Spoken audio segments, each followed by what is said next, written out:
What is going on, YouTube people? Neo Cards and Comics here. Today, for the rest of the story. This Nat Turner PSA 10 Jordan missing chunk damaged card shenanigans, nonsense, whatever you want to call it. We have a little bit of an update to it.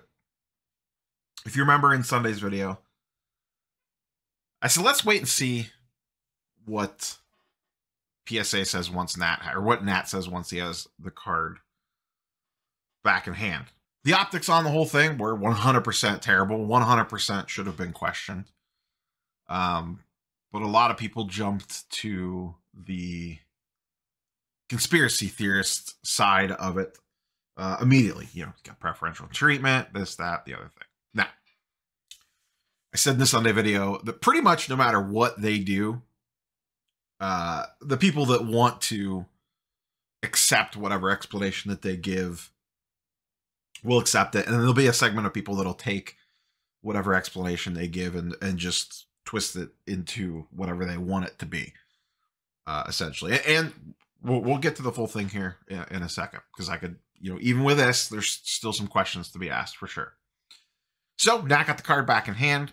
He posted about it overnight last, this will be 2 nights ago now, because yes, Tuesday night, or Monday night into Tuesday morning, sorry. And then posted a video late Tuesday afternoon of the whole thing. And essentially his explanation was that, as you can see in the photo here, in the BGS 9.5 slab and the PSA 10 slab, there is a chunk of the card that looks like it is peeled off or missing, removed, whatever you want to call it. This was a crossover that crossed over to a PSA 10, and people were immediately questioning, that's not a PSA 10, sir, or BGS 9.5, sir. So what he posted on Twitter over the overnight was that it was actually a piece of protective coating. Now, it's not the traditional protective coating that you're used to seeing on like Topps Chrome with the peel here to remove or whatever, that we've all seen a lot of. Apparently, the way I understand it is this is a different type of protective coating that was put on the cards that was supposed to be removed before they go in the packs, to help with the laser cutting, to help protect the card when they are cut. And then it gets removed and put in the pack. It's not like the Topps Chrome that we think of. These cards did not have, you know, come out of the pack with protective coating on it. This was supposed to be removed from the manufacturer before it ever ended up in a pack. That was his explanation. And then he did post a video. We'll switch to that in a second, showing that being removed and the card being intact underneath. And then it actually regraded a PSA 10. Here's the little video of them. I don't know if that's probably not Nat. That's probably the grader peeling that off and removing the little chunk there you could see in his hand. So that's what happened. You can either choose to believe it or not. People will still say we didn't see it cracked out of the case. This is nonsense.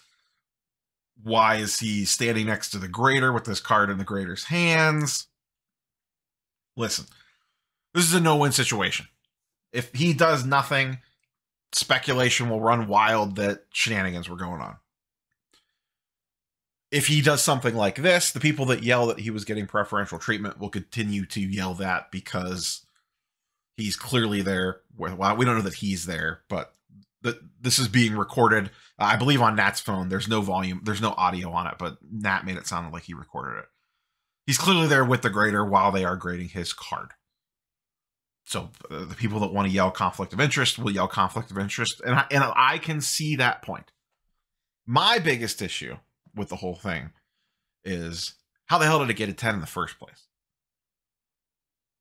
I don't think it was preferential treatment. I just think PSA just straight missed it.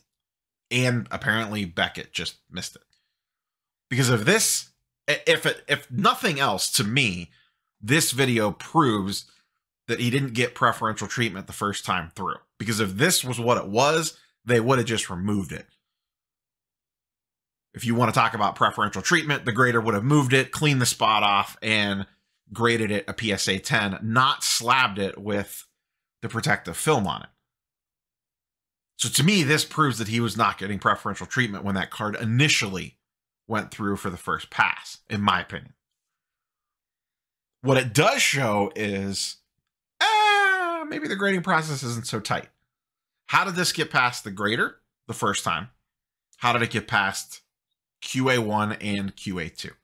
Now, I don't know exactly what gets looked at in QA1 and QA2.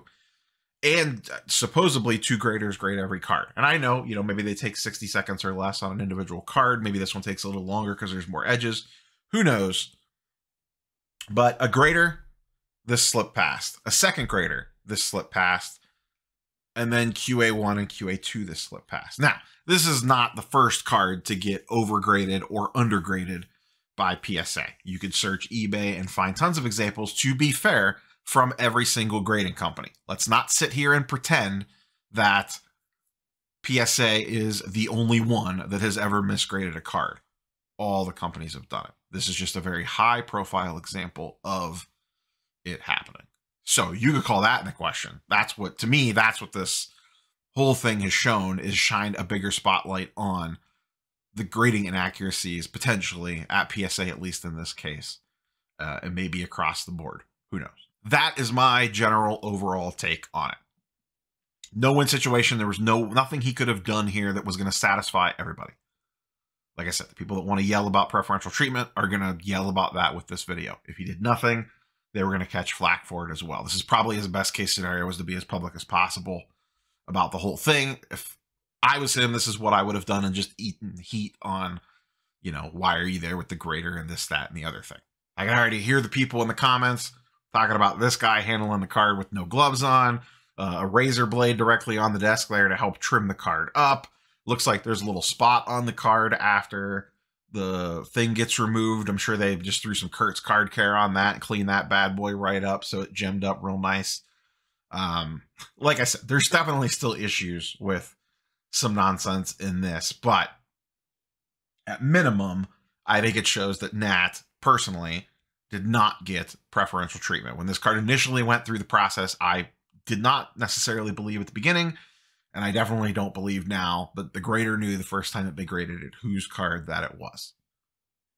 I believe the grader made a massive mistake, 100%, 1000%, but I do not think that the grader knew it was Nat's card. Otherwise, they would have just done this and slabbed it in the first place.